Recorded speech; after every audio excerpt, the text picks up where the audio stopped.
Hi, Cold. Thank you for popping in. Have a nice sleep. Enjoy your Friday. Get you some weekend. Have a good time.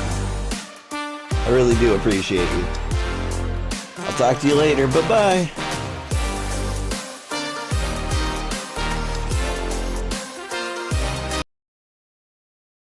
And now for everyone else, hello. You know.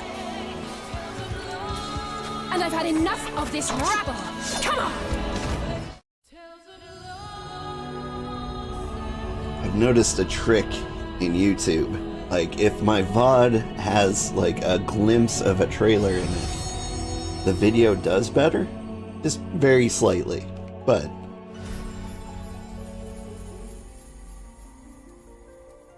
it is strategically important to show that glimpse.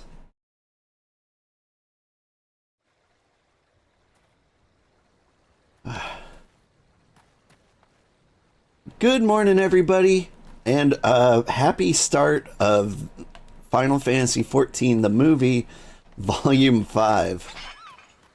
Because we just finished up 4. We've got 4 12-hour videos of this. Now let's continue to solve the compounding refugee crisis. You know, before we do Hero of Light things.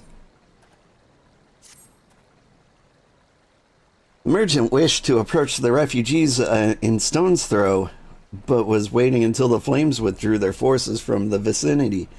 Now that they have, there's nothing to stop them from continuing his work. How many more must perish in pursuit of his futile cause? How much more suffering must we endure before it ends? Find him, convince him to cease his mad quest. It will surely lead us to ruin. I can do this. Whew, I am reading like somebody woke me up at 4 a.m. to play video games. Which is exactly what happened. Now hold up, where is Stone's Throw?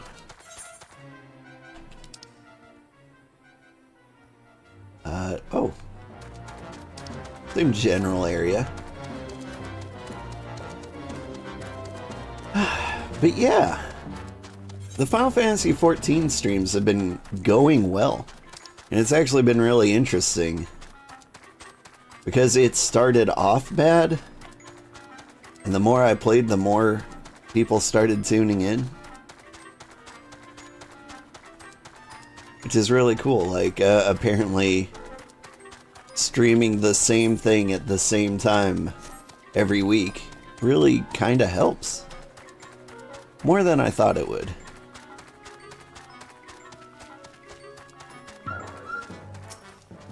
Eel, how are you doing?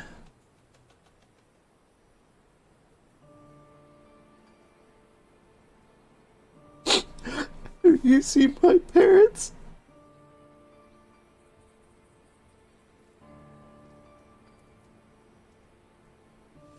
They told me to stay here.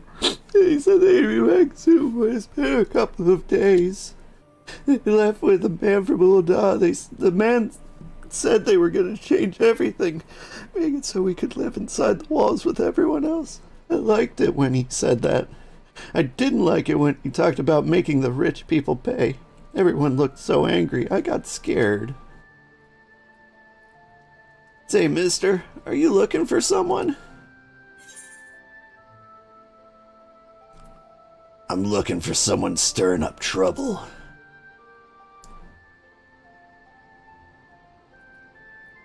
You mean the man who left with my parents? But I don't know where he...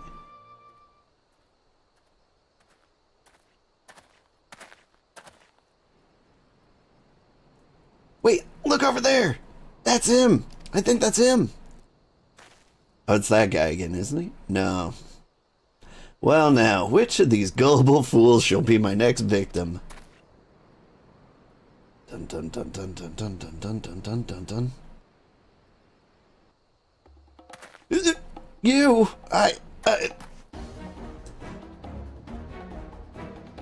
He's getting away! Go get him, mister! Sure, you just met me, but I'll kill that guy. You're home.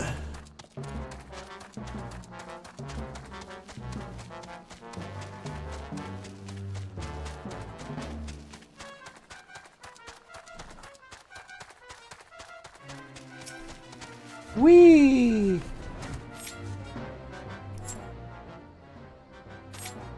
Now hang on. That's my dismount button. Boop.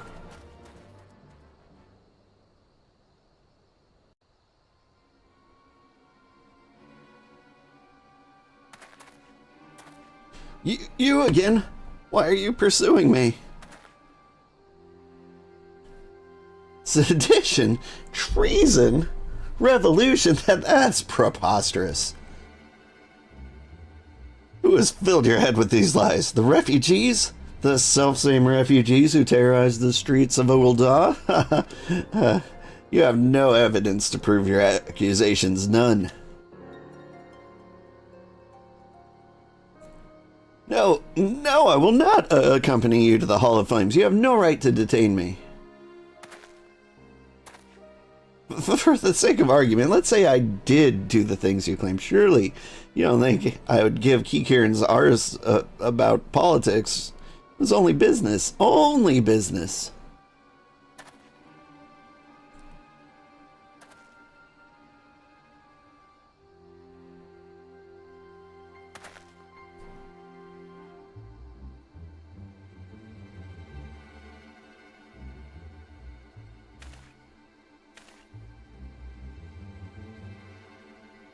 We both know I'm not the one you want. However, if you agree to protect me, I swear I shall tell you everything.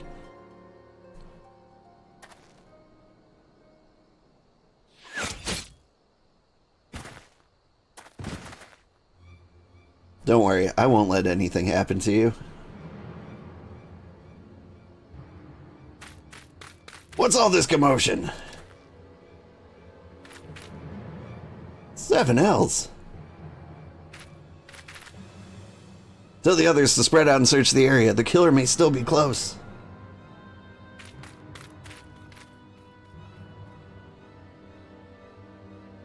I'll get him.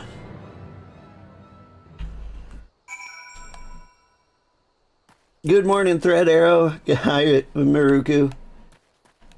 Hi, Sugar. Hope you're doing well. I'm gonna lurkies here. Happy streaming. Thank you. Hey there, I'm socially anxious as well. It's rough, isn't it? There are a lot of people like telling me like, just don't be socially anxious.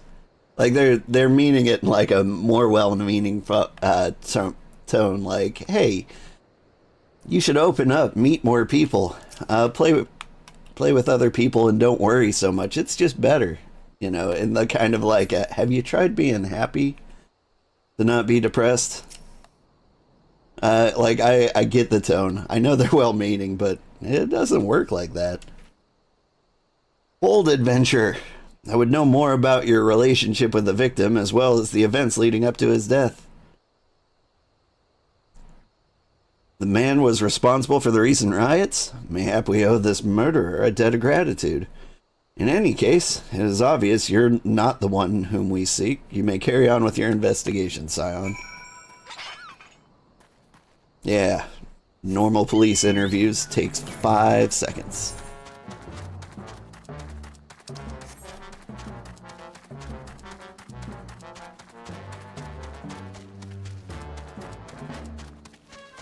They're like, did you have anything to do with this murder? Oh, Jimmy the Jerk? Nah, weren't us.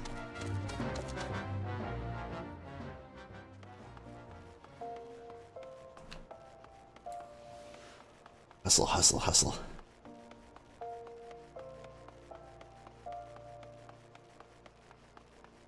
I'm glad we finally slapped on some glamour. Like, even if it's low level, I still think I look pretty good.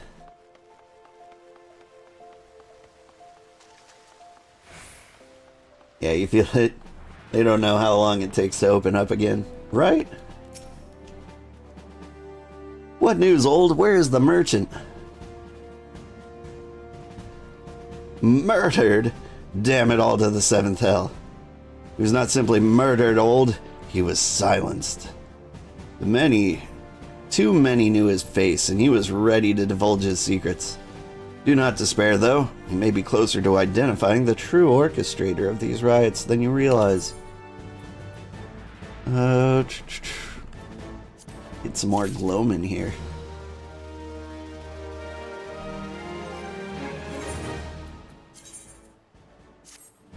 Whoop.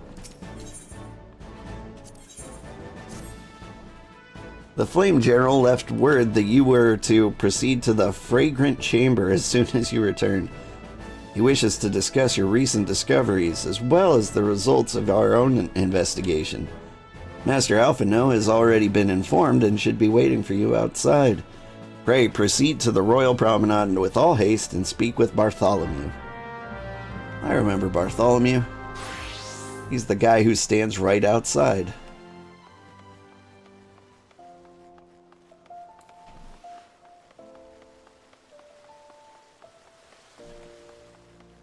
We got a new boss at work, and you can tell he's very socially anxious, but he's also like trying to make the team a family, and he keeps planning events,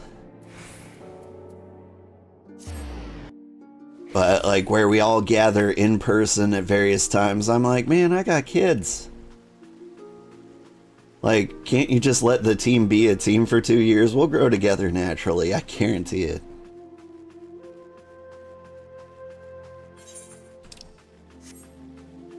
Also trying to raise your self-esteem with speaking English on streams? You're a foreigner? Oh, that's cool. A lot of my audience is foreign, so it is a good place to practice. Like, less than 50% of my audience is in the US, and I think that's only on YouTube. I think on Twitch it's even lower, more like 35% US. Because I stream at 4 a.m. and everyone in the US is comfy in their beds. We've been expecting you, sir. Please proceed inside. So where are you from?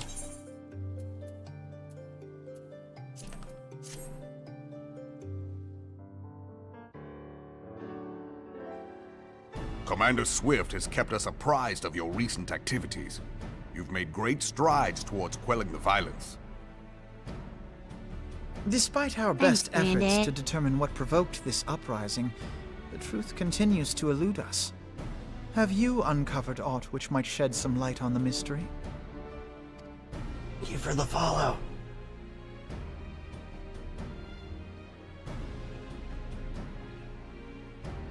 This information does not leave this room. The Syndicate's decision to reject the Doman refugees' appeal for asylum had lasting repercussions. A number of those displaced by the calamity claimed it was proof of a policy of discrimination. Together with a group of Alamegan refugees, they organized a series of demonstrations to protest against the Sultanate. Demonstrations which became heated, but did not descend into violence. Until a certain incident served as a call to arms. A unit of brass blades sent to supervise a demonstration loosed arrows upon unarmed protesters. It was this atrocity which prompted the refugees to take up arms. I need not tell you what followed. We assumed at first that the attack was born of a miscommunication. When emotions run high, they happen. But suspicions were raised regarding the unit's commanding officer, whom I ordered interrogated. Sure enough, our fears were soon confirmed. The dog confessed that a merchant had offered him coin to give the order. A merchant in the employ of Teleji Adeleji. Teleji Adeleji. But he spoke in favor of the Doman's cause, and has ever seemed sympathetic towards the refugees' plight. Why would he do such a thing? I mean, he was on the Doman's side so that he could stir up trouble on this side. That's obvious. Know you of the Cartano Reclamation Bill? It is a proposal to annex the Cartano Flats so that refugees may establish permanent settlements. When last I looked, that was disputed territory. Aye. Some might even call it a battlefield.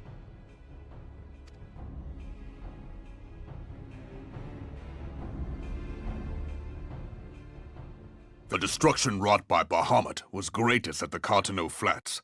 That much is common knowledge. What is less well known is that his rampage laid bare ancient Allagan ruins, of which no record existed. There are certain differences of opinion as to how these ruins should be handled, which is why each nation maintains a military presence in the region to this day. Yet differ though we may, we are still allies. Therefore, in the interest of preserving the Eorzean alliance, we have reached an agreement. Any conflict which may arise during the course of military exercises in the region shall have no bearing on relations between our nations. So that's how the PvP mode works. In full knowledge of this delicate state of affairs, Teleji Adeleji proposed the Cartano Reclamation Bill.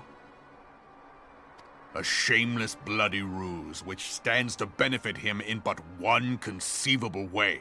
Money? If successful, he will gain control over the disputed territory under the guise of assisting in the resettlement effort. And you can be sure he'll build an orphanage next to every Allagan ruin.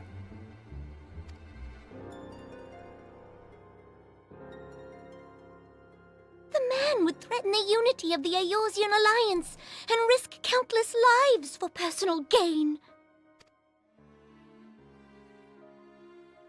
He walks a path all his own, independent of any faction and beholden to none of his fellows on the Syndicate. By inciting the less fortunate to violence, he hopes to convince others that the Cartano Reclamation Bill is the only viable solution. I mean, I work in finance. It really doesn't seem all that odd. His sympathy for the plight of the Domans was not but posturing to gain credibility with the refugees. Of that there can be no doubt.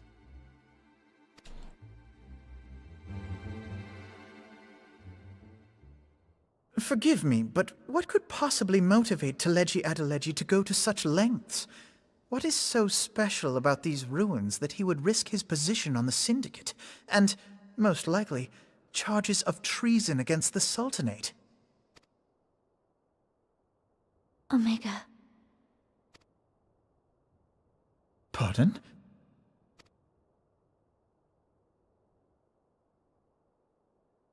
An Allagan monstrosity, not unlike the Ultima weapon.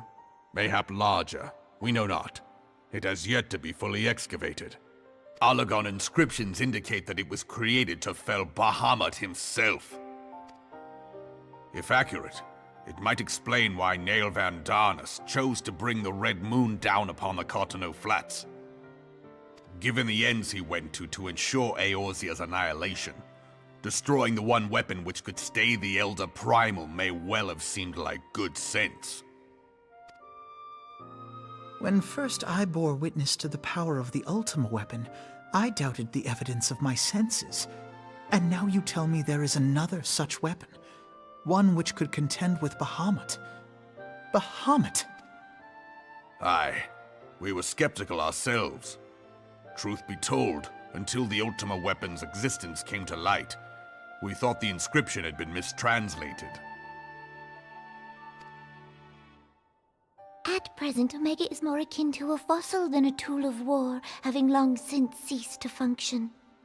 As such, its true potential cannot accurately be gauged. However, if someone were to restore it, as the Garleans did the Ultima weapon, I have little doubt that he would wield untold power.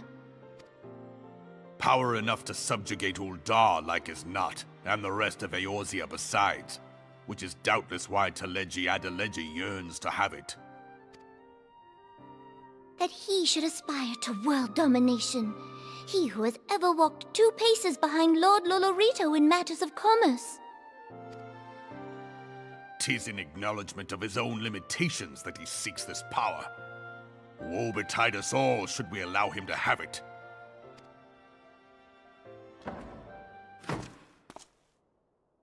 Pray waste no time chasing rats. Only a fool would believe that secrets can be kept in Ul'dah.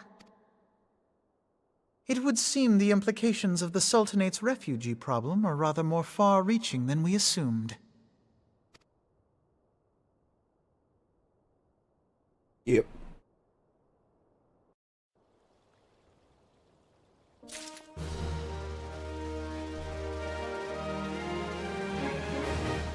I sure do love political affairs.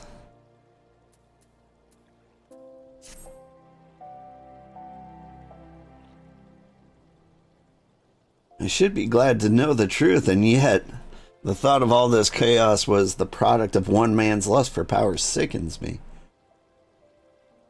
How long do you think they intended to hide the existence of Omega from the Scions? That they ever felt the need to do something is most troubling. It would be in our best interest to learn more of the military activities in the disputed territories. You are, of course, the Scion best suited for the task, Private Sugarheart. Do take a moment to visit the Adder's Nest and make inquiries at the earliest available opportunity. Begone, whelp. This is no place for children.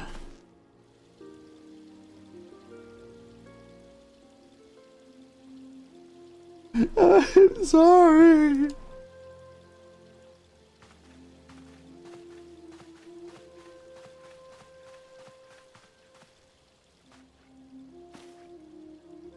I was looking for you, mister. You said you were looking for the man who lived with my parents? You know this girl?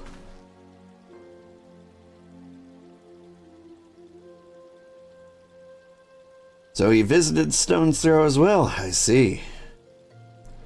Did you find the man? Were my parents with him? They were not, I'm afraid. However, I can think of several places they might be. If you like, we can go look for them together.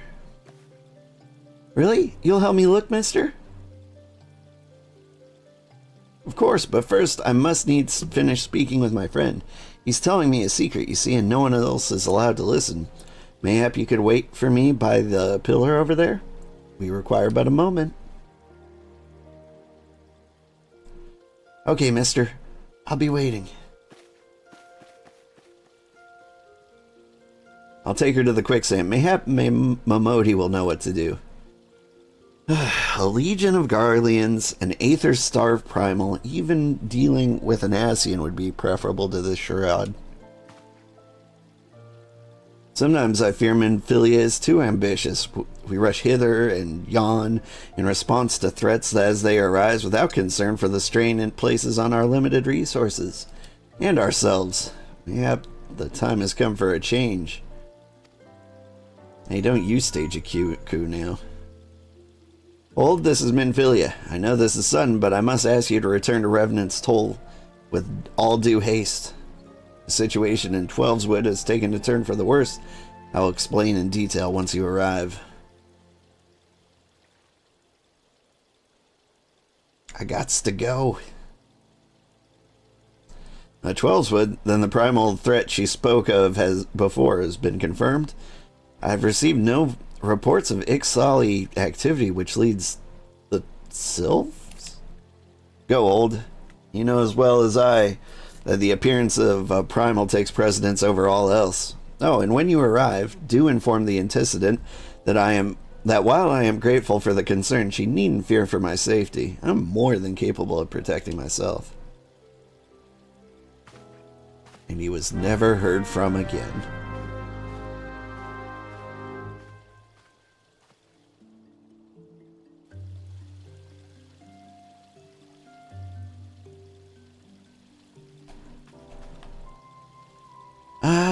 To the Rising Stones.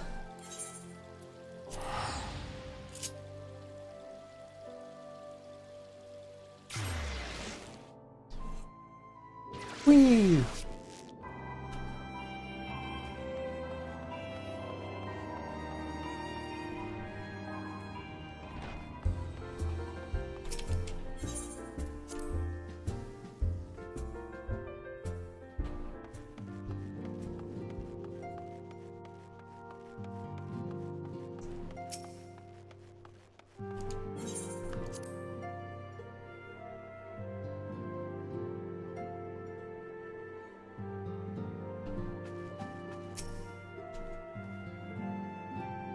It is a relief to see you healthy and hale, Old. The latest news from Ul'dah is most disturbing.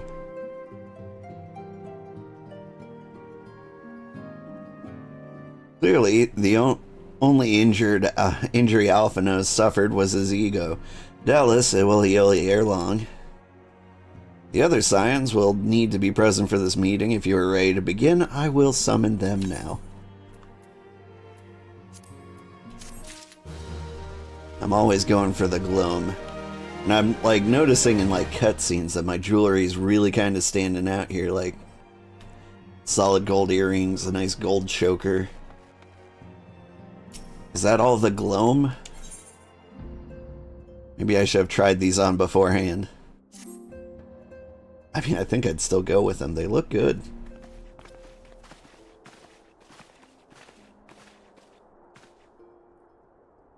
Thank you for responding to my call with such haste.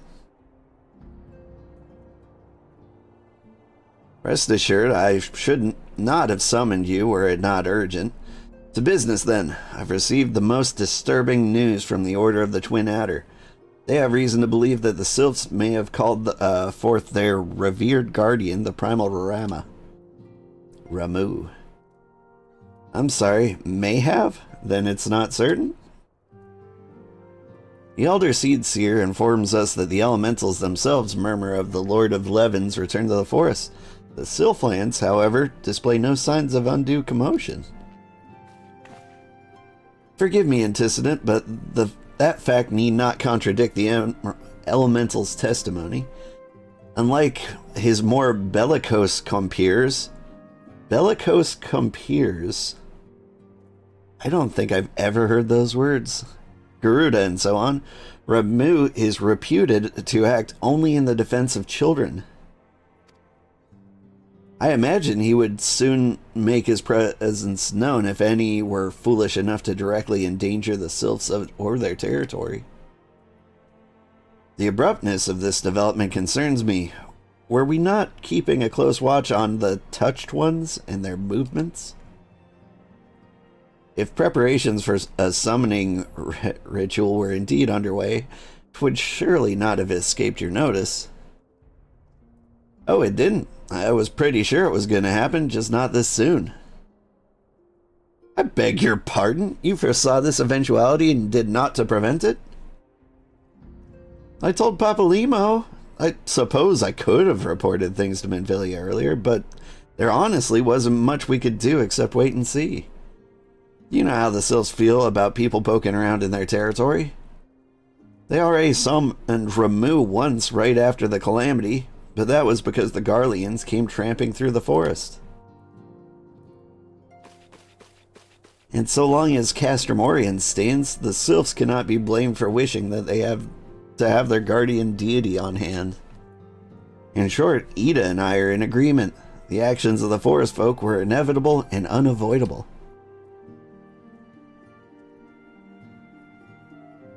I maintain that observation would have remained the best policy had it not been for the sudden influx of strangers into the Black Shroud that, alas, we did not foresee. By all accounts, the recent violence in Ul'dah drove a number of refugees to seek safety under the concealing canopy of the trees. 'Tis like that the Sylphs perceived this panicked migration as yet another invasion, and quicken their efforts to summon their god. I am put in the mind of Titan and the kobolds. Once again, it is the affairs of men which have paved the way for the Primal's coming. Indeed, one cannot help but wonder what manner of place Eorzea would be without the civilizing influence of mankind. Be that as it may, this regrettable development does afford us a unique opportunity. All through your dealings with the Sylphs of Little Solace, you once succeeded in preventing the untimely conflict with Gridania.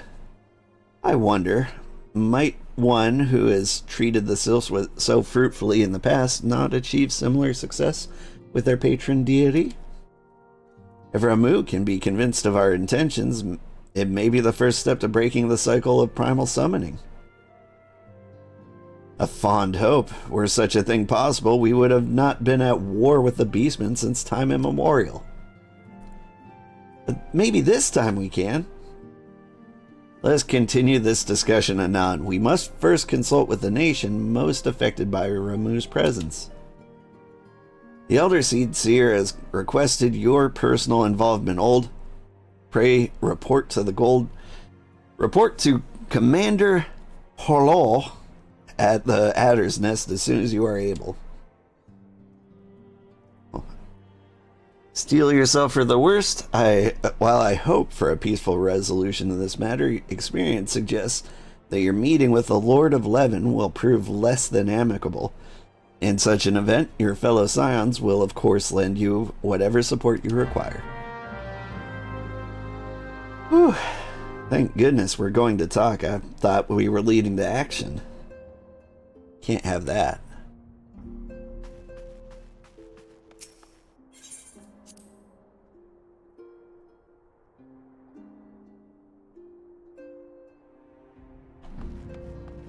A lot of the time I think about, like, what it would be like when this, like, expansion first came out. And, like, all the people just running along doing, like, the newly released story quests.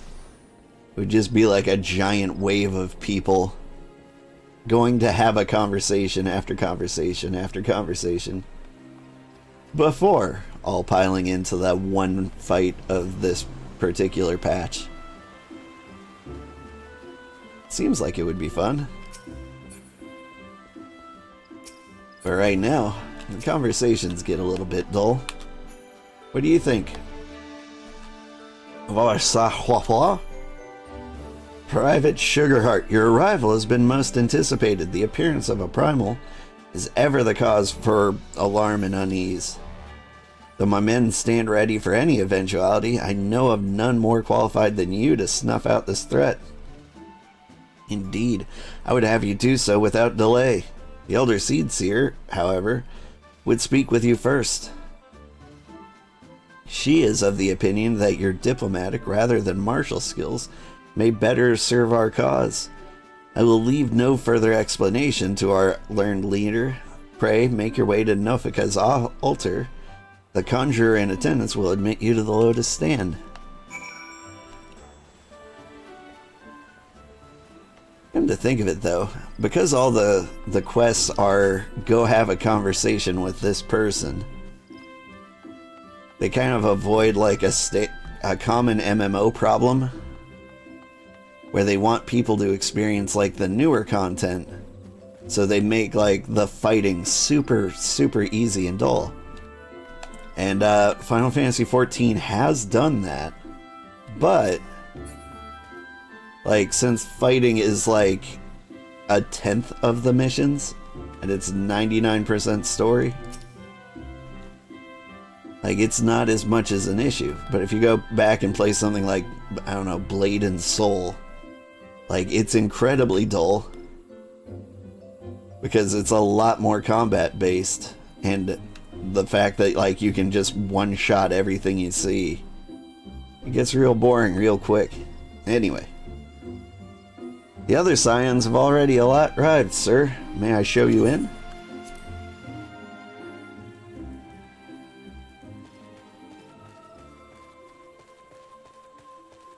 Hello, how are you? I'm doing good. How are you doing, Zinzi? Welcome. I believe this is your first time chatting. Getting a lot of first time chatters today, actually. Scions of the Seventh Dawn, on behalf of the people of Gridania, I bid you welcome. Your presence is of great comfort to us all in these days of uncertainty. I summoned you here to share tidings of a most urgent nature. But a short while ago, the great elemental spoke, and his voice was clarion in its intensity. Ramuh is returned unto the forest. Scarce had his words ceased to echo in mine ears when we were visited by an emissary from Little Solace.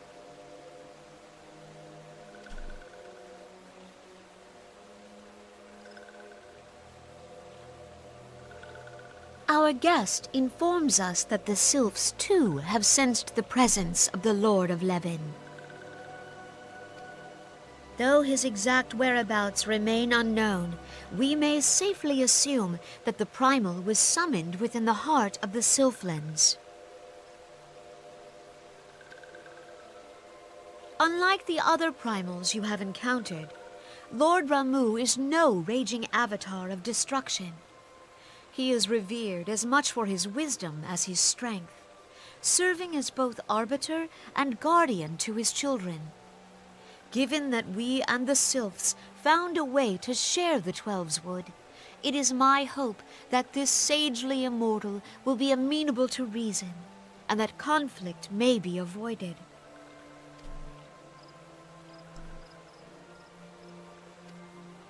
Blessed as you are with the power of the echo, you are one of the few among us who may commune with a primal without fear of influence. I would ask, therefore, that you represent us in this most delicate of negotiations. Okay. The Twelves Wood has suffered enough.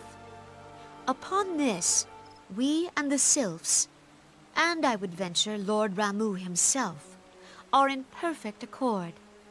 Let us not endanger our shared home by engaging in unnecessary hostilities. Final Fantasy VI is my favorite Final Fantasy. I'll talk to you about it in a second. Dear friend, I beseech you, safeguard the peace which exists between our peoples.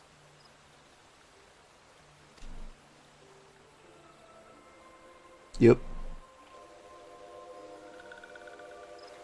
You have my thanks.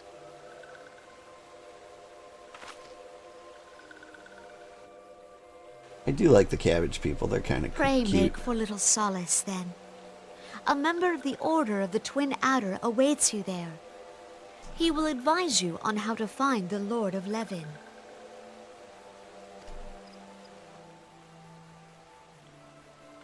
An ill wind blows through the forest. Yet, it is not only the Twelves Wood that flinches at its coming. All the lands of Eorzea shiver in dread anticipation. Have care.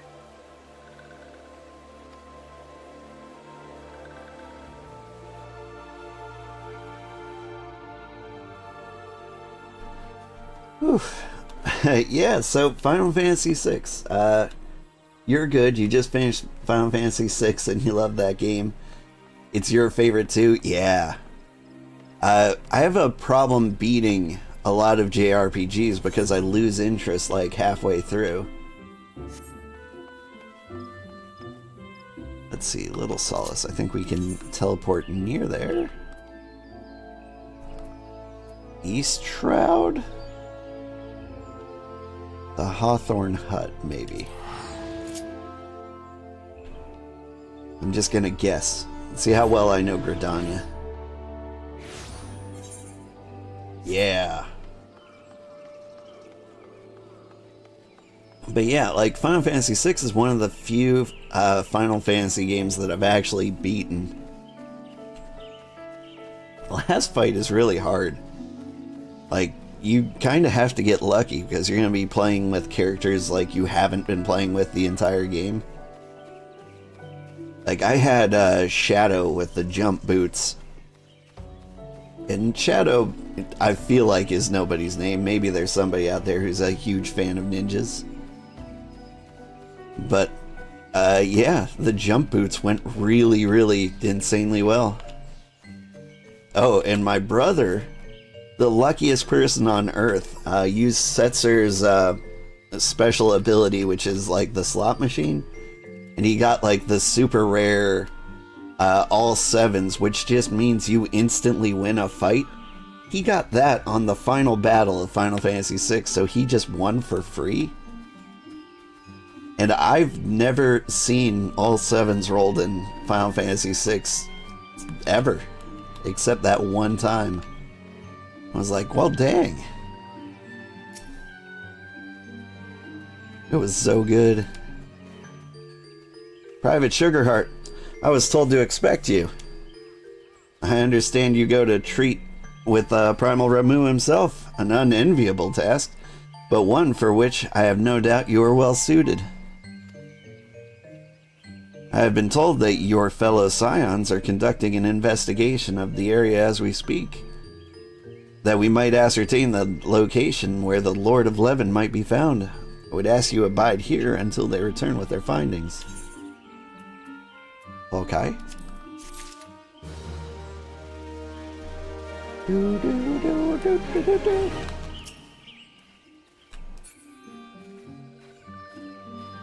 Bad Dury is dancing sprightly, but I think I saw somebody walking under the ground. I don't know if Gridania is glitched, or is this the way like hackers play?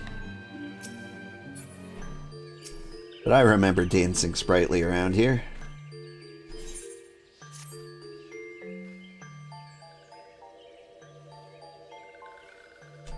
I was told that a messenger would be sent as soon as your fellow Scions finish their investigations. I do not imagine it would be much longer.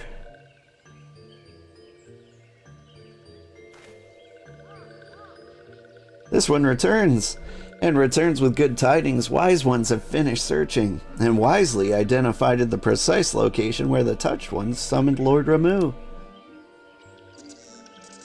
Your timing is impeccable, my fluttery friend. Might you be so kind as to escort this good man to his fellow Scions? It would be this one's pleasure, Walking One. Please, please, come with this one.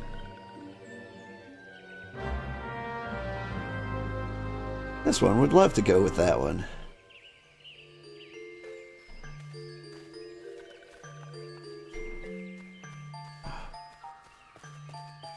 In Final Fantasy VI, I tended to favor the random classes like Gao and Mog. I think Mog might have been my favorite.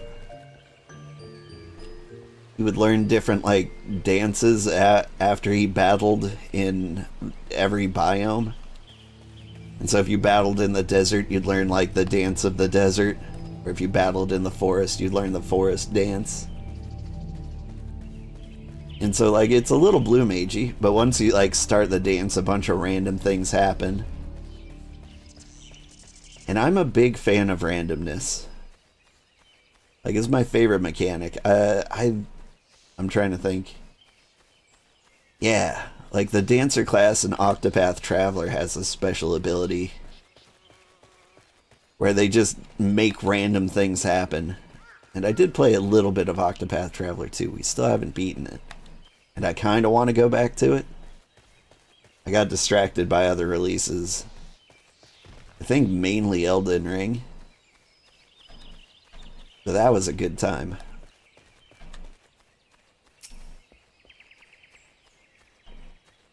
Hello. Wise ones have ventured deep, deep within the Sylphlands. These ones must proceed carefully and keep an eye out for the touched ones.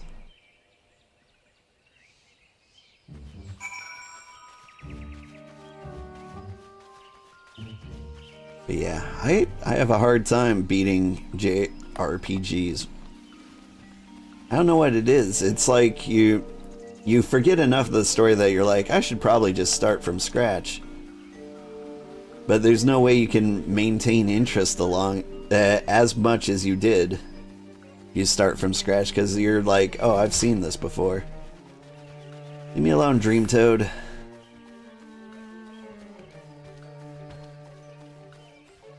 You played Final Fantasy VI like 4 times, start to finish. I've played it start to finish twice and only beat it once. Like the boss fight, like the final fight, is really kind of hard.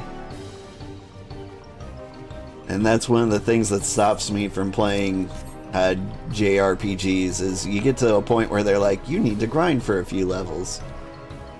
I don't like that. It doesn't work for me. And so then I tend to abandon the game. So I've played a number of games that got me to like the very end and I'm like, oh, I'm done.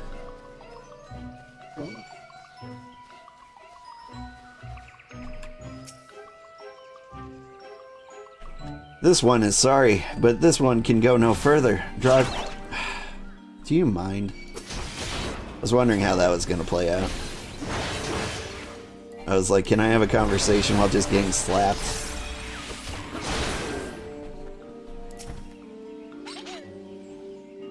The final boss was too easy last time you played? Because all your characters were like level 60 and over? Yeah. See, I'm not the type to do like 100% runs. I have to like just beeline the main story or I'll lose interest. This one is most sorry, but this one can go no further. Draw too close to the Lord Ramu, and this one may turn mean and nasty like the touched ones. And so this one must say farewell for now. Walking one will find wise ones not far from here. To the south. Go in safety, walking one. And the level recommendation is like 30 and 40. Those sound so low.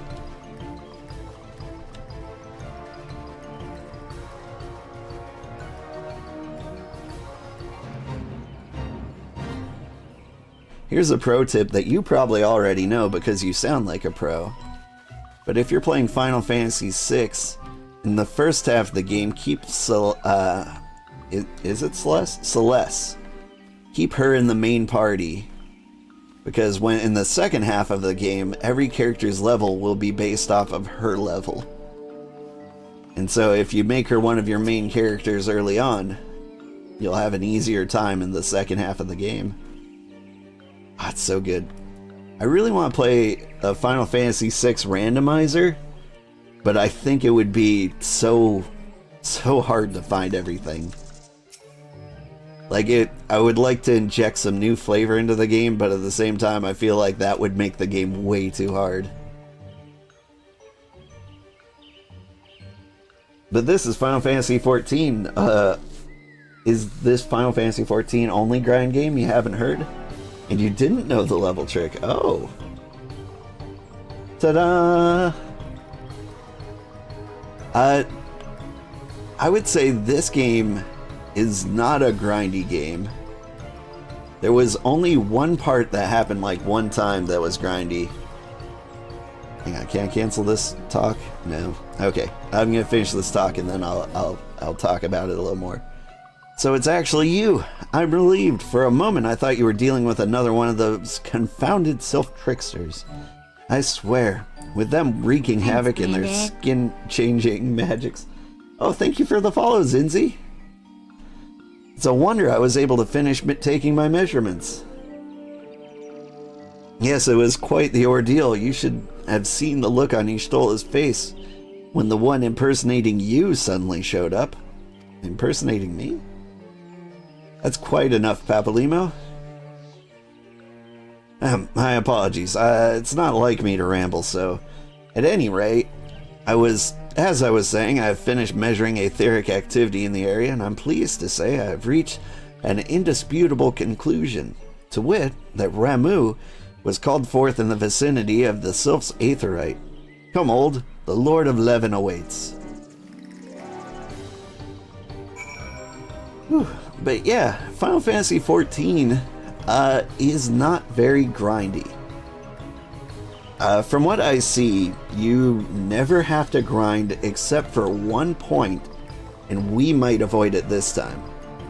So, in Heaven's Ward, there's this part where you get stuck at level 60, I think.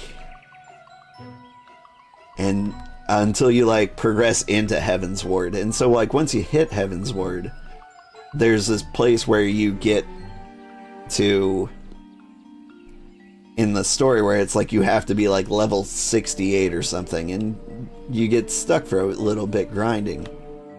But we're on like a lower population server with double experience, so we might not have to deal with that this time around. And also, if you ever change classes, you have to grind them up, which we might have to deal with. We're gonna turn into a healer class, astrologian, as soon as we get to Heaven's Ward. And they start at level, at level 30. And so we will have to do some grinding there, and I'm probably going to do it off stream. Just run a bunch of dungeons, and then pile up all the job quests so I can do them on stream one after another. That should be fun.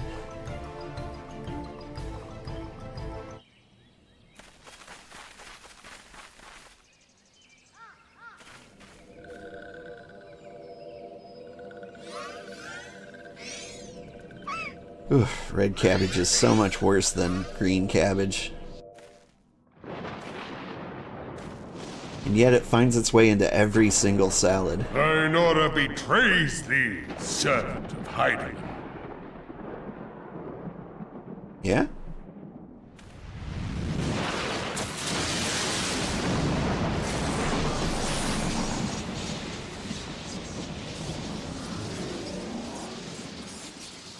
My God, your beard, it's glorious.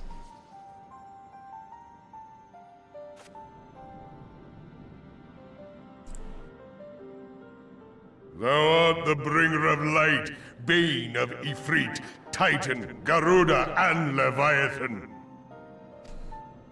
I am Ramu, guardian of the children of the forest. Thou tramplest upon sacred soil, bringer of light. By what right doth man intrude in this sanctuary of the sylphs?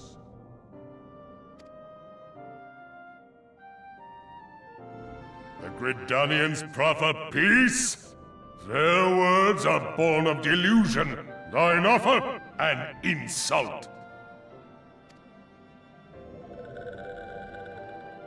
Thou speakest of harmony, yet carest not for my children's desires. They did but wish to dwell beneath these boughs in solitude. Yet even that was too much to ask of man. Thus did they turn to me for succor. The sentence I pronounce upon thy kind is just. Gridanian or Garlean, it matters not. The good intent of one excuseth not the misdeeds of the other. Thy conflicts have brought naught but anguish and misery unto the forest. All blame doth lie with the darkness that resideth in the breast of man. That's fair, I guess. Whence sprung this calamitous seed? In the beginning no such duality existed. Were light and dark given form when man was born? It would explain much, not least why strife and sorrow follow ever in thy wake. Thou canst not deny the urgings of thine own nature. Knowing that thy mere presence here portendeth tragedy, wilt thou persist in this pretense of peacemaking?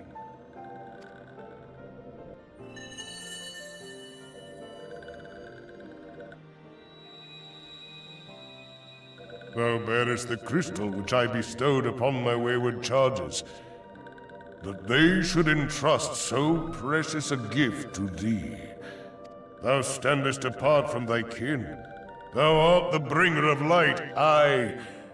But there is something more in thee. Very well. I shall consider thy proposal. Shouldst thou survive my trial. If thou wouldst champion the cause of harmony, I must have proof that thou art fit to play the role. Wither mine ire, and prove to me thereby that thou hast strength enough to stay the darkness which threateneth to consume thee. Yet if thou shouldst be found wanting, know that all men shall perish in the storm of my judgment. Oh, dang.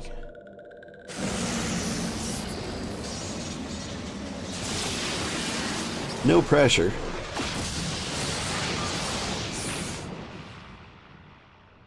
Come to me, bringer of light. I shall await thee on the field of battle.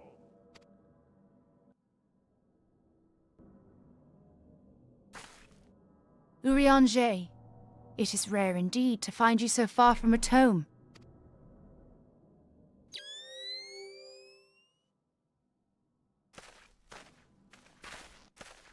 The Lord of Levin himself.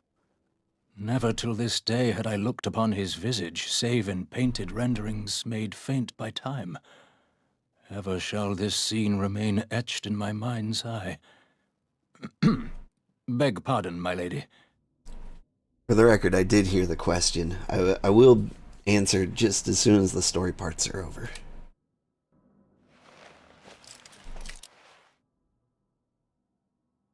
I must beg thine aid on a point of research. If thou art resolved to face Lord Ramu, I would ask thy leave to observe the event.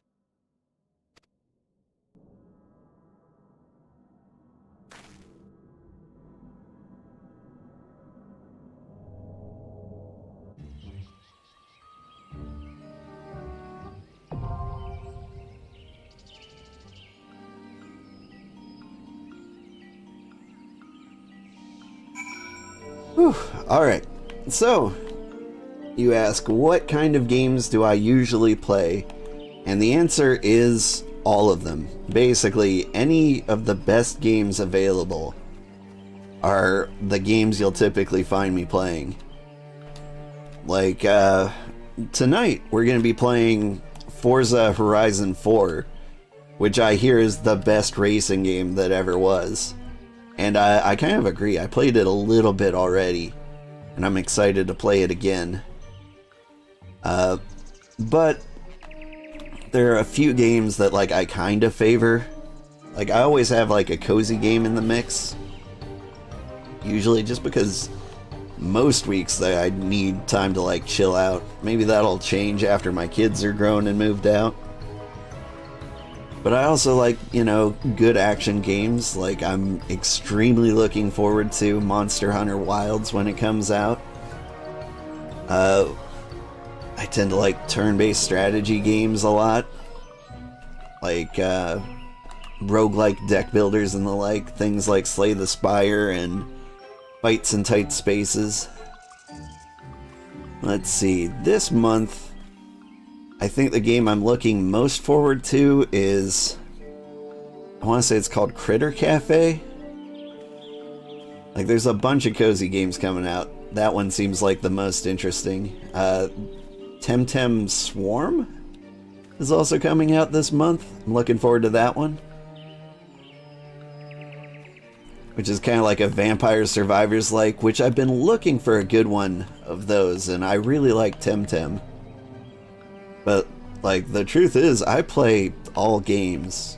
Like, maybe it's my severe ADHD, but, like, I really, really just like playing any variety of game. Alright, let's queue up. I should have done that before I started talking. Average wait time, 5 minutes. But yeah, the new XCOM games were like high on my list of games I really liked. I liked Middle-earth Shadow of War quite a lot, and I'm really looking forward to Wonder Woman, which has had zero news. But I imagine it's gonna play a lot of the same way. There seems to be a big fight over there. Did somebody die? Let's go spy on what's happening over here. But yeah, I secretly... Kafifi? Oh, the little baby boars are fighting him. You can do it, baby boars.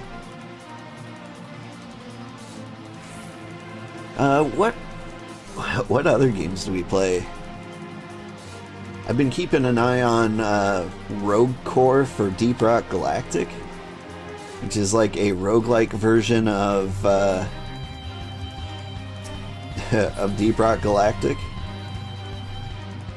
Like, I'm excited for that to come out. If it has a better, like, single player, I'll be very excited for it. Because I used to play a lot more squad games, things like Valheim, Deep Rock Galactic. And then, like, one of my squad got very, very ill. And so he stopped coming to games. And then, like, another one of my squad recently had a baby. My response to that was becoming a streamer. And that's... I was like, this seems like a good time. Like, I always had like a 4-man squad in my back pocket. But with the majority of my friends wandering off... Excuse me, violent snarl. It doesn't have to be like this.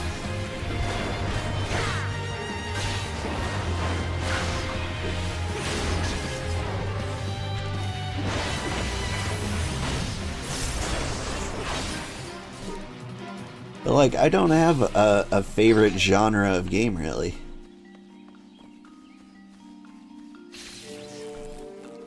Oh, that paralysis is fun. We'll spy on the pig boy from over here.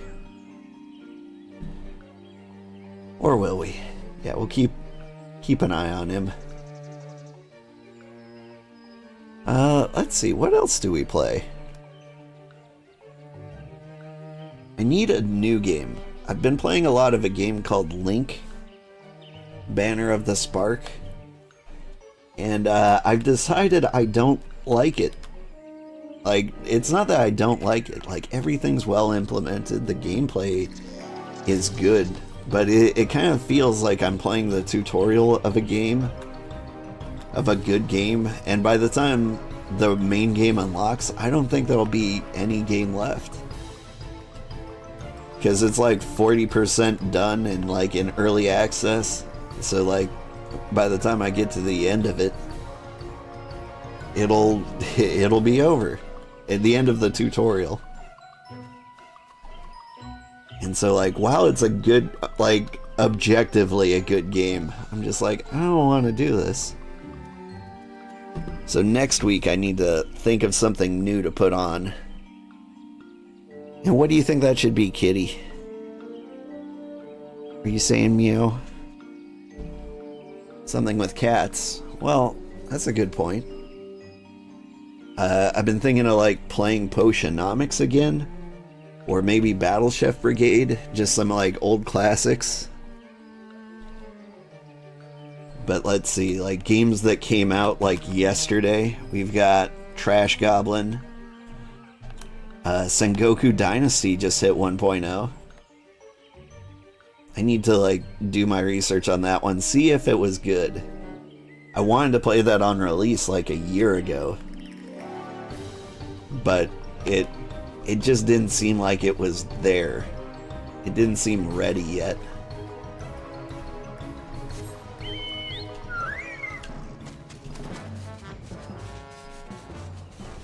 Can I just hang out up here?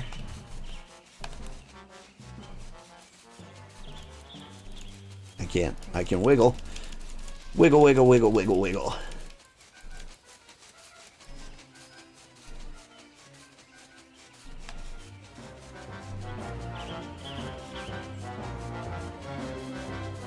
Can I hang out on this mushroom? No. It is not a solid mushroom.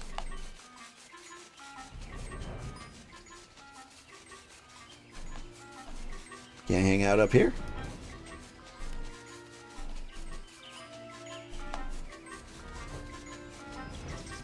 What about up here?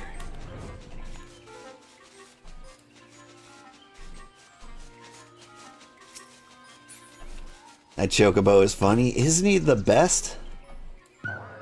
There we go. Yeah, I bought the collector's edition of this game when it came out like 10 years ago. And so like my mailbox is full with like promotional things. And it's like, as an apology for an outage we experienced in 2013, here's, I don't know, Cloud Strife's pajamas. And I'm like, okay, that's neat. For example, I've got an onion hat. Isn't it beautiful?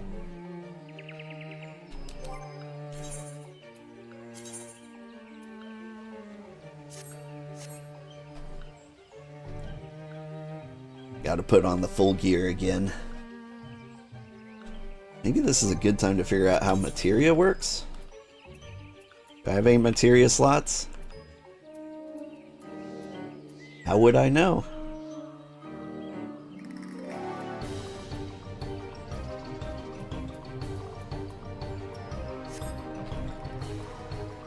I don't know, I've never needed materia. I do feel like a weird social anxiety when it comes to playing dungeons and trials and stuff like that, where like I really don't want to be the guy who messes it up for everyone. But at the same time, I also don't like pay attention to like half the mechanics. That's just kind of how I do. Where's my sit? Sit on the ground. We'll chill up here.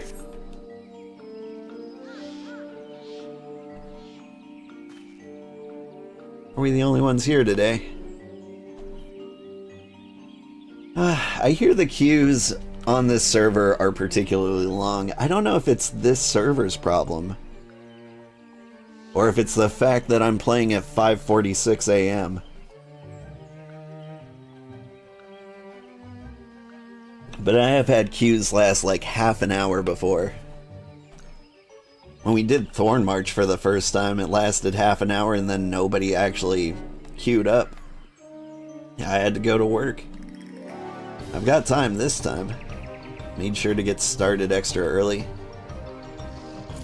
I was like, if I go quickly, we might be able to fight Ramu. But then we went through like 12 quests that were like, talk to them, talk to them, talk to them. Getting a little bored of the ongoing refugee crisis though. Like, it is not the most exciting aspect of Final Fantasy XIV. I mean, the politics are important.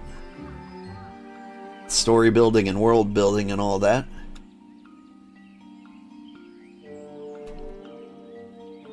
But I will be excited when it's no longer a problem.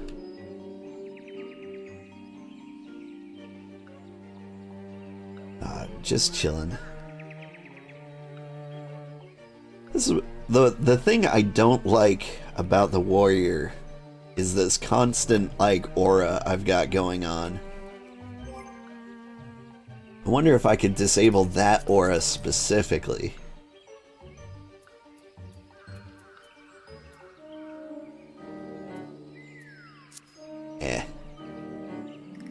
I'd be worried about like disabling too much by trying to find out. I'm like just casually sitting here like, ugh, filled with so much rage.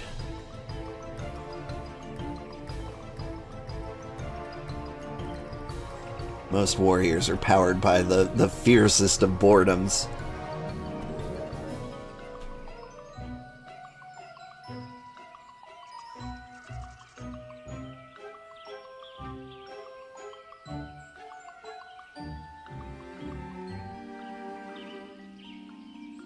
One of my videos is exploding on YouTube. I recently made like a small video essay about my first year as a VTuber. And it seems that last night that video finally found its audience. The way YouTube videos work is it'll first show it to like 100 people that it's pretty confident are going to like your stuff. And if enough of them like it, then it'll look for like the next 1,000 people. And after that, if enough people like it from that, it'll like start looking for strangers who would like your stuff.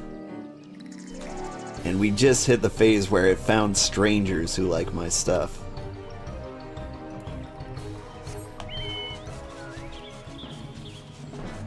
And so, I think we're probably gonna find a lot of new friends. Like, I'm genuinely curious if anyone is here because they saw that one particular video.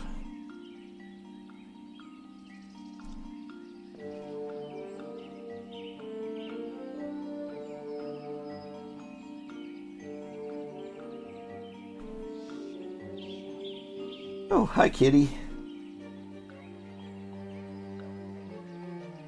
You're a good kitty. I know, you are a good kitty.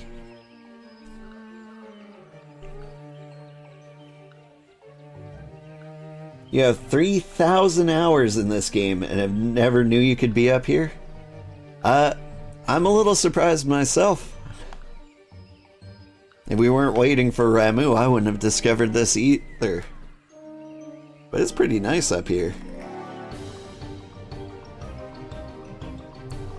I gotta say, for like a 7,000-year-old game, like, this environment's kinda nice.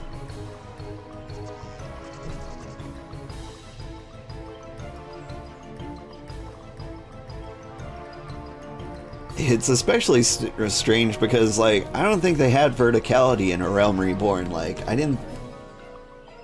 Did they? Like, I unlocked flying mounts, obviously, at some point during this quest, or, like, the main story quest line.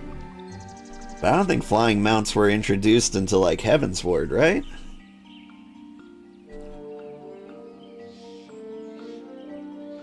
Because that's where all the dragons were, and there were a lot of, like, things like spirit aethers or, like, collectibles that you needed to be able to fly to find. So there's no good reason to be here. Honestly, we could just go to the Golden Saucer. The trouble is, if I go to the Golden Saucer, I'll never come back. The Golden Saucer is secretly, like, my favorite thing to do here. You can't watch because it's way past late and don't want to piss off your roommate, but you've earned a follow from you? Oh, thank you. I will be playing tonight at a more reasonable time. Except we're going to be playing Forza, which, you know, completely different vibe, completely different genre. But it's the best racing game in the world, I hear. I'm a complete amateur, but it should be fun. Anyway, thank you, Sal. I'll check you out too. Because your name is Sval Streams, which implies that you stream, or at least attempted to.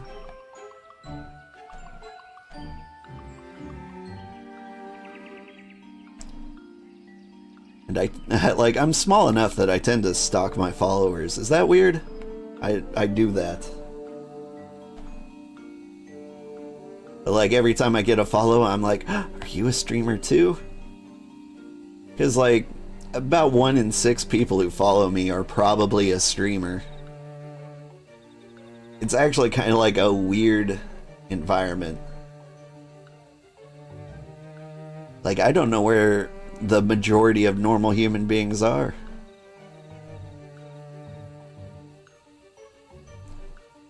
I imagine they're probably just playing video games on their own and not watching people play video games. I mean, I used to do that. I used to have kind of like a snobby attitude about streamers. I was like, why would I watch somebody else play a video game? And then I had kids and my hands were literally full. And I was like, I really need video games, but, like, I can't pick up a controller right now. And then I started watching streamers and I was like, these guys are actually pretty entertaining. Stanimus, howdy. Howdy, Stanimus. How are you today?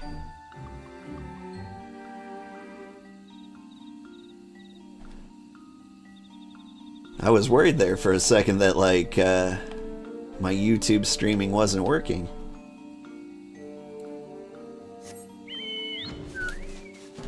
Can I hang out on this lamp?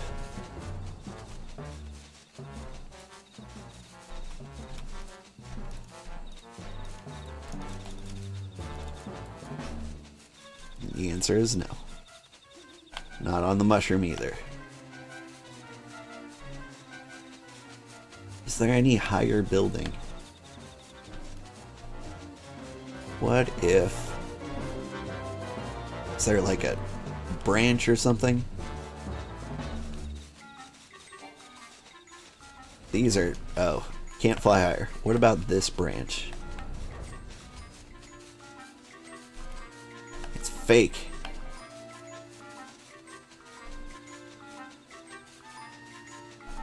Doing good, looking for some FF streams to hang out in. Mine's alright. We also follow somebody, I believe her full stream name is Sandra's Corner Cafe. We play Final Fantasy every single Friday at 4:30 a.m. our time, Central. And like, maybe more. If like we run out of games to play, I'll throw in some more Final Fantasy streams. Sandra, I think, plays 3 times a week. And she is way farther than me. But yeah, I'm currently working on a project, Final Fantasy XIV the movie, where I'm making 12-hour-long videos of Final Fantasy content. Basically, I'm just stitching a bunch of streams together until they make giant videos. And I'm going to put them in a giant playlist. And ideally, we get all the way through, like, Dawn Trail. And that's, like, 360 hours of content. So if you ever wanted to just put a YouTube playlist on for a week and have it run in the background of your life, you can.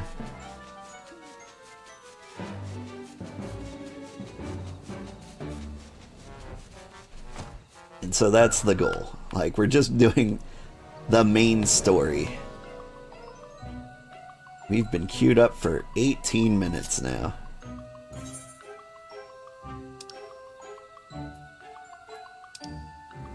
What other special stances do I have? Can I water float? I can. I don't have a visor.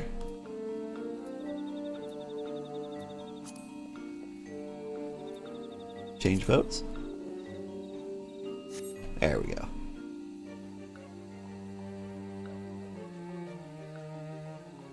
But, yeah. I like to think I'm entertaining enough to hang out with.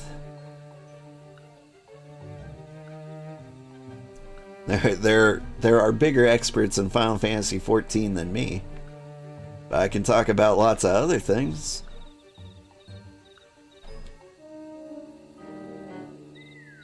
Got a fun project at work. Nah, I shouldn't talk about that. There's legal issues involved. I work as a financial software engineer, and like, legal issues can be... They're always entertaining. For example, one time we got accused of being super prejudiced against the Irish.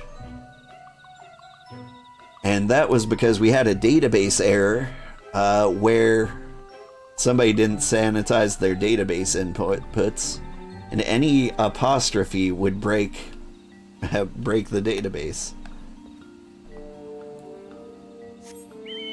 And those who don't know, if you put an apostrophe in a database, that is supposed to be a comma. Or, sorry, a comment. And it can cause database errors. And so, like, people with Irish names like O'Hare or O'Malley, they were getting kicked out of the database, and it looked like we didn't want to do business with them. And so we got investigated by the government. They're like, why do you hate the Irish? And we're like, we don't. We just hate good programming practices. That was a long time ago. We've come a long way. And hired a lot better people. Like, I started with my company like way back when it was like a startup, and there was this phase where we just hired literally anybody. Like, we were making too much money, had no idea what to do. And so we hired anybody who had something resembling experience. And they made a lot of stupid mistakes. But still, we were making so much money so fast, it all worked out in the end.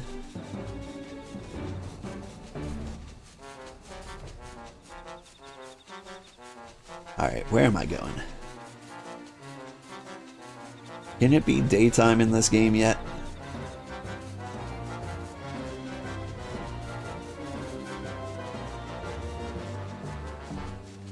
Is there someplace cool to hang out?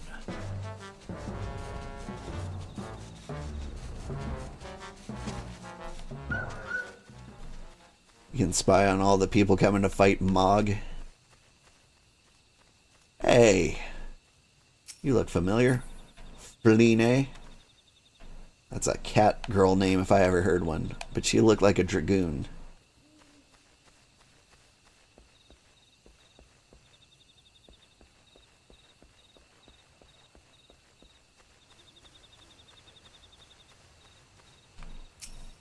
Can we go buy a house?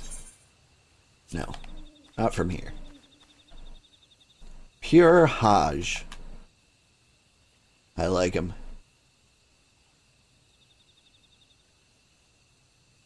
Like, this particular Lalafell doesn't look... Sunvul. Oh. I see what you're doing here. Looking exactly the same. You're not a real person. Here comes a surprise Lalafell. Apex Buck.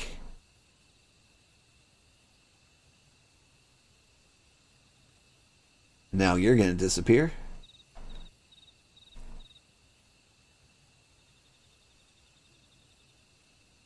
Yep. Alright. Who's buying Gil? From our good friend Apex Buck.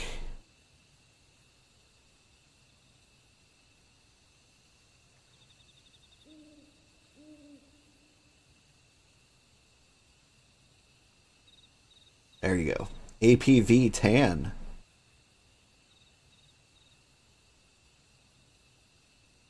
And to think, like, I was just about to, like, compliment, like, their looks. Like, I feel like every Lalafell looks a little goofy. And these Lalafells actually look kind of serious. It's probably, like, the default Lalafell skin. But I was like, hey, you look like a serious Lalafell, and I've never met one of those. I was getting so excited. But of course it turned out to be, I don't know, some gold scam. I guess they're not really scams.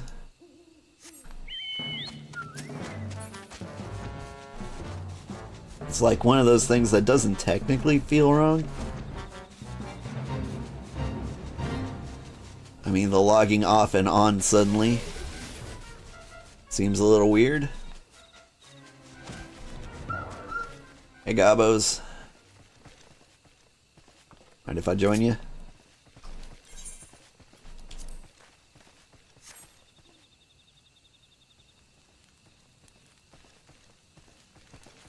Trying to get a good camera angle. There we go.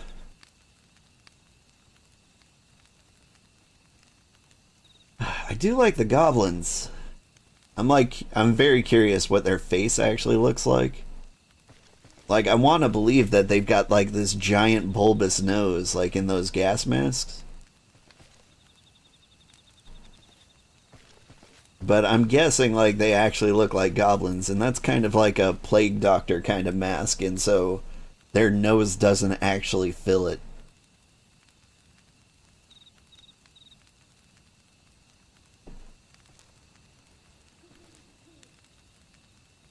But yeah, picturing what the goblin looks like inside of there is actually a little disturbing.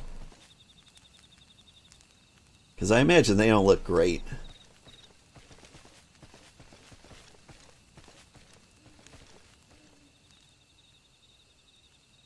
Yet with the outfit they do.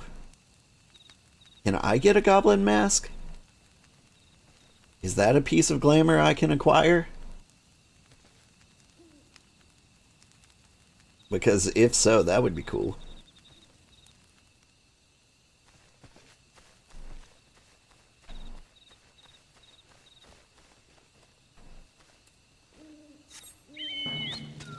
Alright, time elapsed 27 minutes. It just keeps going.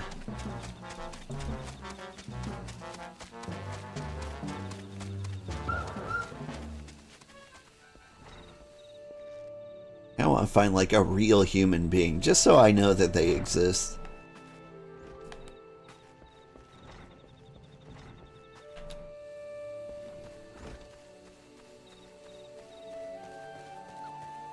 Anybody out here?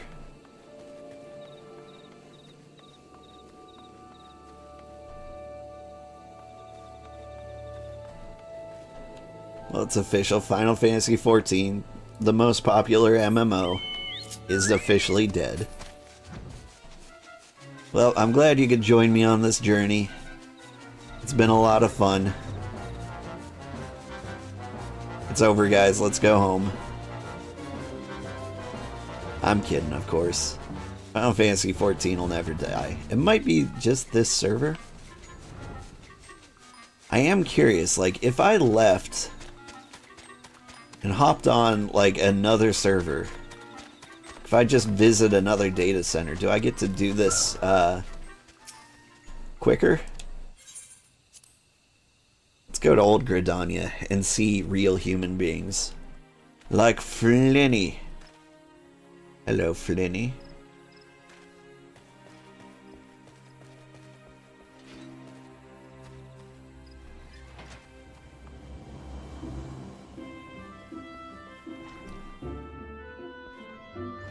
You know, I haven't been a Lancer in a long time. Way back when the game first came out, you know, I agonized over who I was going to be for the longest time. And I settled with Lancer, and I had a lot of fun with it, but that was like 15 years ago. I feel like I haven't played it since. I always start as like a new class. Last time I was a paladin, and I had a great time. The first time I really got into the game. And I think a lot of it is just how good paladins look.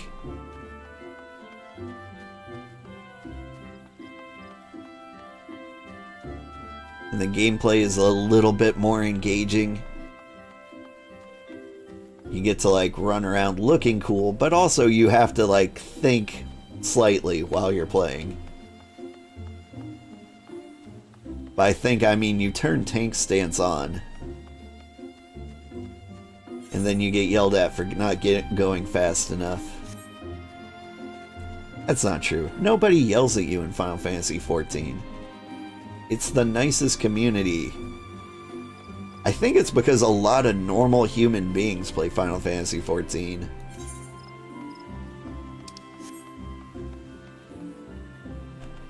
Like, I'm not saying like normal human beings don't play video games. They do. They're just not always playing video games like us.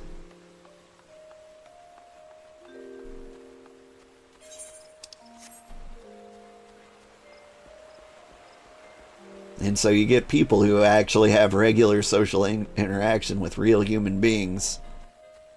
And they're like, oh no, everything's fine. That's no big deal. They get that, I wanted to call it like population density politeness. Like a lot of people would probably imply that that thing doesn't exist. But I think people in like big cities like New York and Boston and things like that, where they're or Philadelphia, where they're stereotypically rude. I don't think like the majority of people from those places are rude. They might seem rude to other people. But I think like the general idea is like you don't talk to strangers and you mind your own business, and it's shocking when somebody doesn't.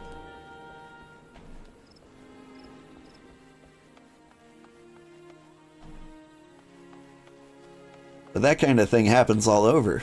Wow, that's a cool outfit. Where do you get that coat? It's pretty.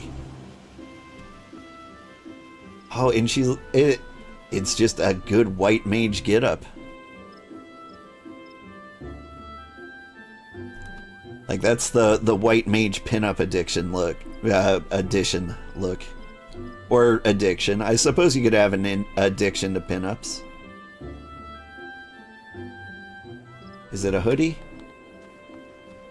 Like, that's the only thing that's going to attract points from the white mage cosplay. Like, the color is accurate. Like, it's a beautiful robe. But, like, without the hoodie, it doesn't feel complete. Still, probably the best white mage glamour I've ever seen. What do you got? Just wearing a blue coat. I like that. Chamu chamu. Very nice.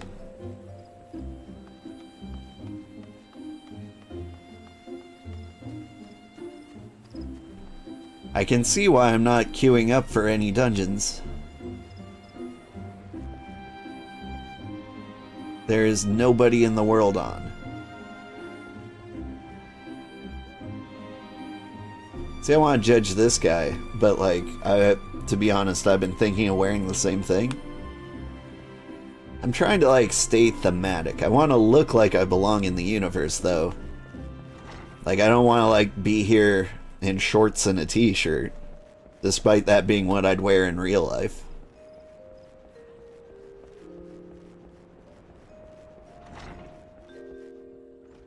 And I think there is a nice cable knit sweater.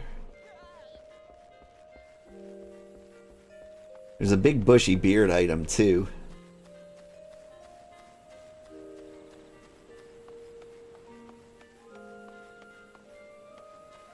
Aha, here's somebody new. Miyoshi. I do like a good flamenco dress. The corset seems a bit much and a little bit tight. Breathe, Miyoshi.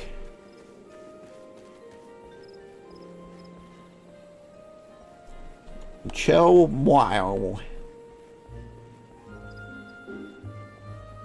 Azalea Jane. Hey, that's a cool name. I'll take it. Now let's see. If I was gonna be flower name, first name, what would be a good one?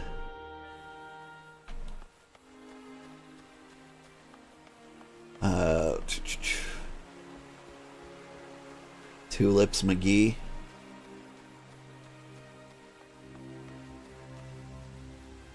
Rolando. Rolando.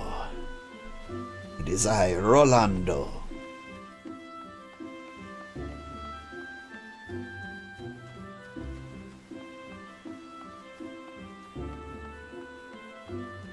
Shoot, we might have to go to Limsa to see people. How come people don't want to hang out in Gridania? I gotta say, it does look a little vacant here. But like, Gridania is my favorite starting country. Alright, let's go see Limsa. We'll find some dancing cat girls to ogle.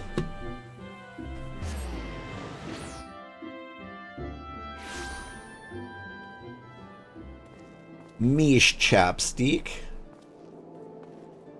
Ja, das ist Mish Chapstick. Yono the Kissable. And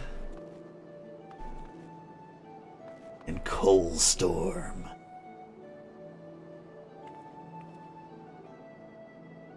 A whole storm of coal. And you just are not wearing a shirt, my fair lady Z.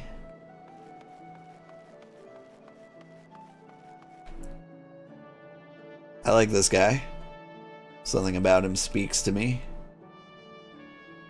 He didn't go with like the muscular here. He's a lowlander. You are not wearing any clothes. Lovable, Usanagi.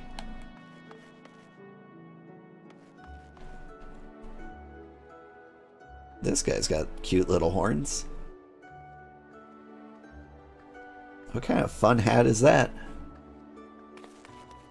And I like the heterochromia too. It's always good. Always a good choice.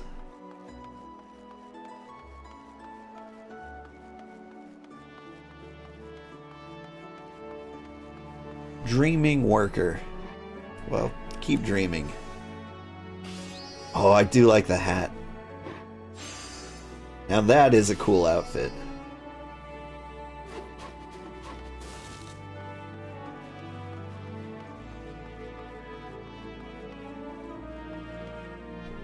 And then there's this guy. Doesn't look terrible, but like, I don't know. Male auras, just auras?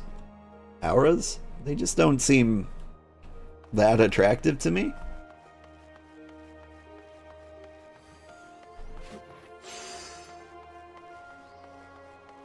Like, I'd rather be a male Rogadin than a male aura.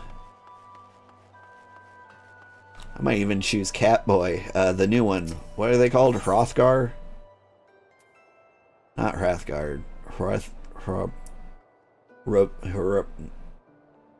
I don't know. There's probably 7 H's and a few O's in there. Okay, so eventually I'm going to be an astrologian.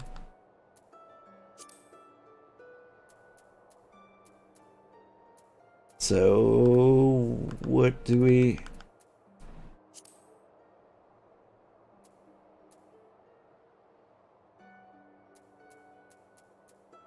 It doesn't have to be for me.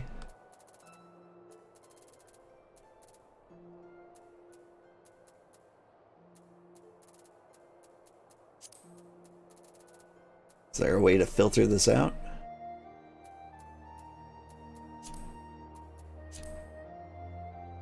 Here, Astrologian.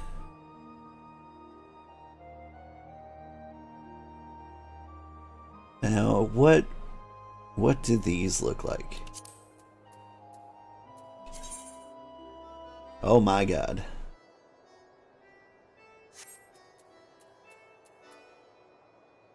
About a holy rainbow shirt. I think I just saw one of those. Arachne robe? That's a decent one. Apologies for the crotch bulge, everybody.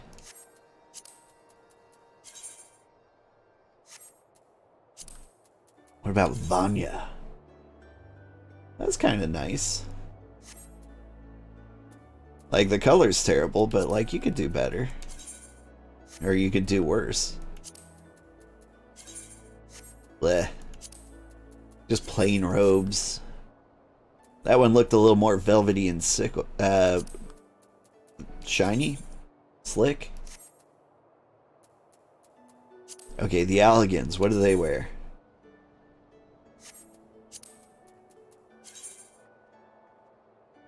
Fanciful. Actually, that one looks really good on us.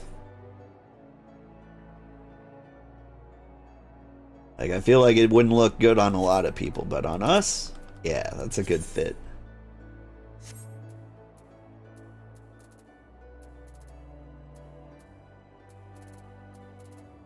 Dodori. Coliseum shawl. Oh, that's the sexy outfit, isn't it? That also looks good on us. Harlequin's Acton. Gross. Whoop.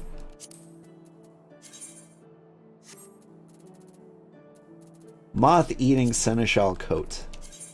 Oh, I tried that one.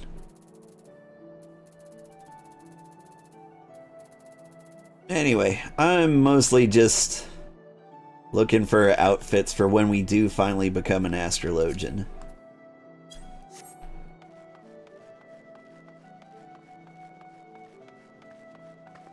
See, now that's a good look. Like, she's just an NPC, but, man, if I had to choose the most attractive race, I would go Femro. That's just me. What? Okay, you shouldn't ogle. Whatever's going on there, it's none of our business. Just potatoes and laps. 42 minutes we've been in this queue.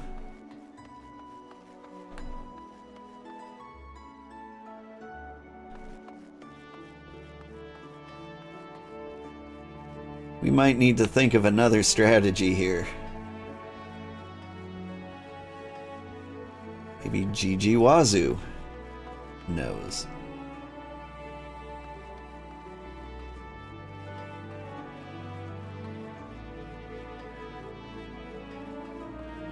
Shoot, maybe we do go start gambling.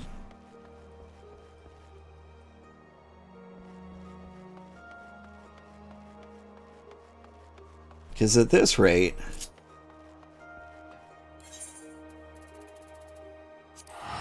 like, I have to take the kids to school and we won't actually get to queue up for this.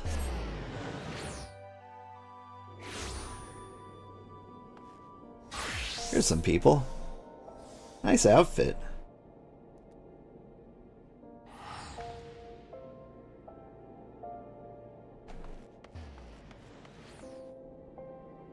Very classy. I like the hands on the hips.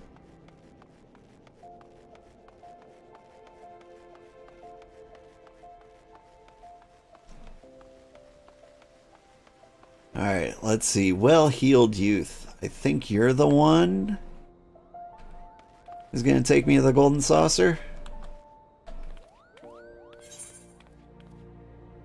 Well-heeled youth on Emerald Avenue. Do be careful with those. Break anything and I shall be forced to deduct it from your salary. Beg pardon? What is my loyal manservant carrying? Why, a not-so-small fortune in prizes, ably won by yours truly in the Golden Saucer. You have heard of the Golden Saucer, nay? Ye gads, man. You might at least try to keep up with the times. It's the Sultanate's newest and finest place of entertainment. Thrilled to the sight of majestic birds roaring down the straits at the chocobo races, pit your wits against your peers at the triple top triad tables. At the Gold Saucer, you can do all this and more. And if you know what you're about, you'll walk out a wealthier man than you entered. If there's a better place to shake off one's cares after a grueling day of promenading, I've never heard of it. Did I mention the female attendants are particularly easy on the eye? Wink, wink, wink. But I dare say you'd discover them for yourself. Yes, I'd wager you're just wondering how, in Thal's good name, you can experience the wonders of the Golden Saucer firsthand. Am I right? Or am I right? Ha! I thought as much. Well, since this has been my lucky day, I don't see why it shouldn't be yours too. I just so happened to have a spare golden airship ticket, you see. Consider it a gift from one eligible young man about town to another. Just show that ticket to a lovely girl in uniform over at the landing and you'll have a seat on the next airship bound for revelry and riches. Be fairly warned though, you may expect no mercy from me should our paths cross at the triple triad tables. Nay, not so much as an ons. Well-heeled youth. I'm gonna remember that. Because triple triad is kind of my jam.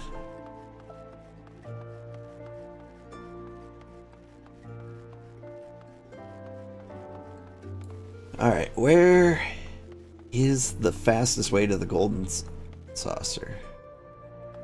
Will you take me there? Nice.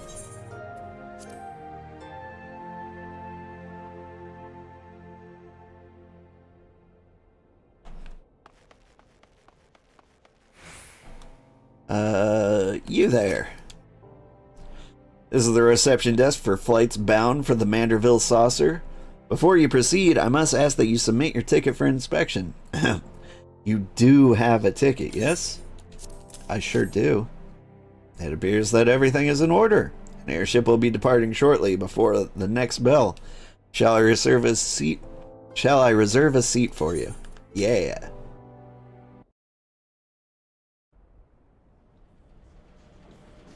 Whee!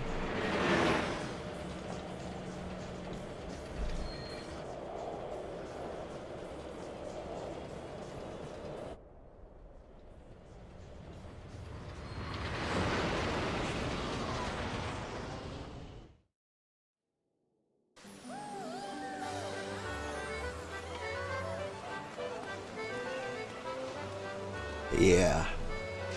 If I wasn't recording Final Fantasy XIV, the movie, this would be my home away from home.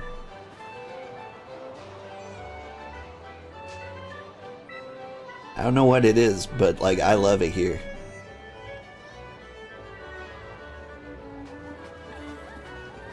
Like, I like the triple triad, I like the chocobo races, I love all the, like, mindless events. I even learned how to play Mahjong here, just by sheer force.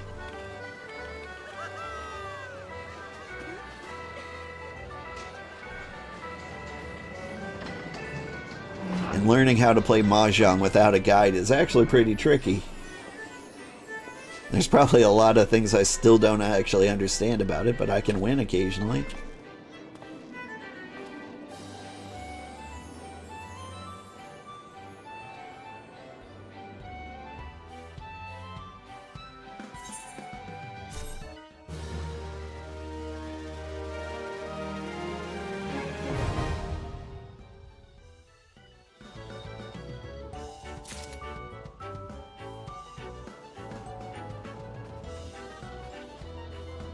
Hello, bunnies.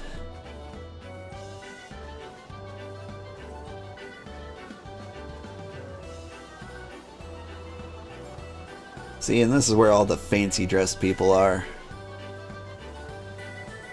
Blunderville. That must be the Fall Guys event.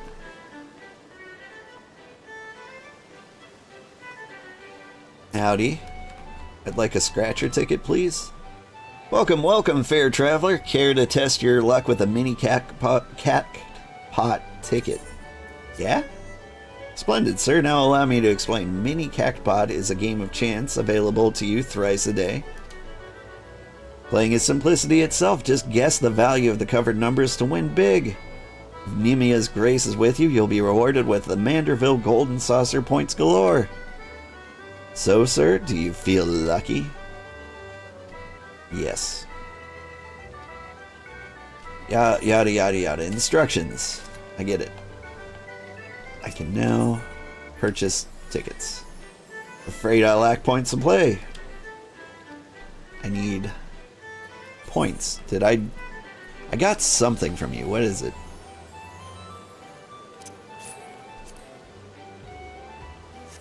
Wow. I got points. Give me the ticket. Come on, drawing number 4092 of the mini cactpot is here. Care to try your luck with a ticket? Yeah. Rules are simple. First, you select 3 numbers from the 8 hidden on your ticket. Next, you select one of the 8 lines, vertical, horizontal, or diagonal.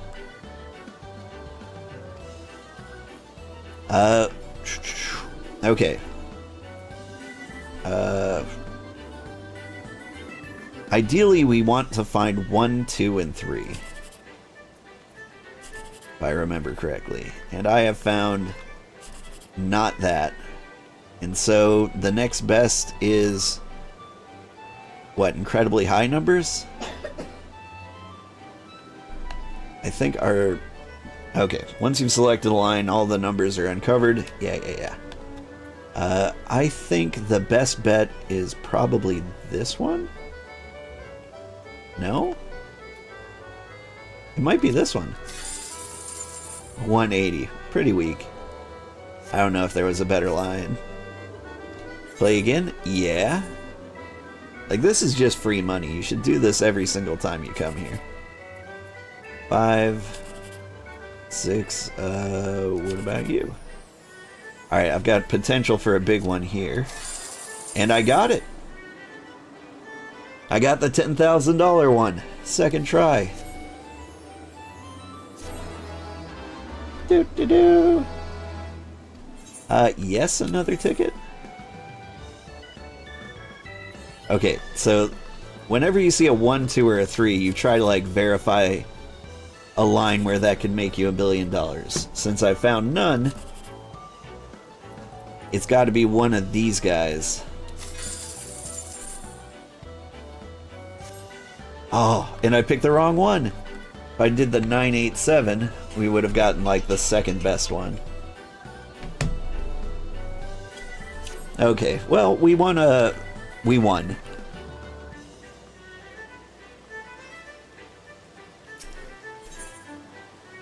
Prize exchange 1. I think you have giant weapons, don't you? The Gigas Axe. Like, that's a good look.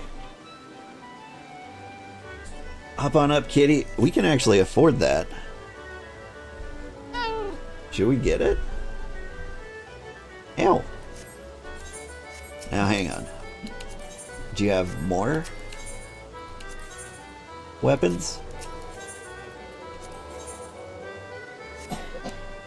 I don't think you do.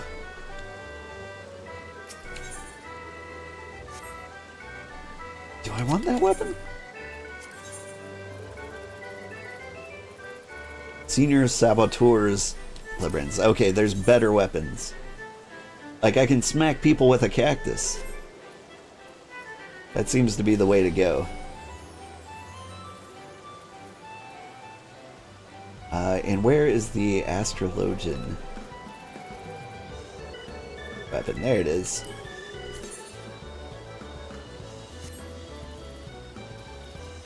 Are there better? I remember when I was a paladin, I had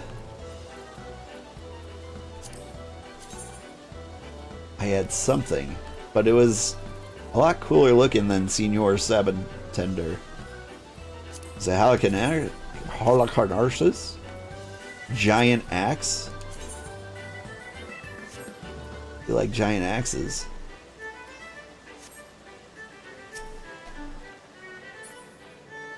There's somewhere where I can get more.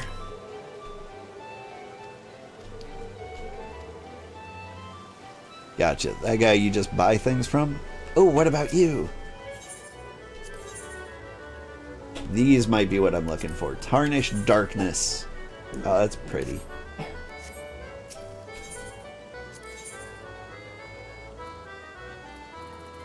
More what? More weapons. So, the last time I played, I remember finding cooler weapons. Tarnished Matosphere. Like, I remember having, like, a really cool, aesthetically pleasing paladin weapon that I won from the Magic Saucer. But I can't really figure out what it was.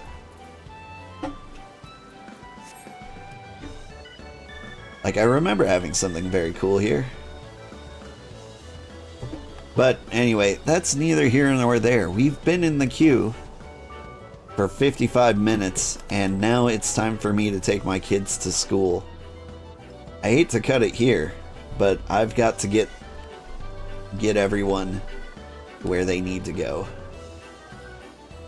So sorry, maybe it was the Triple Triad Trader? No.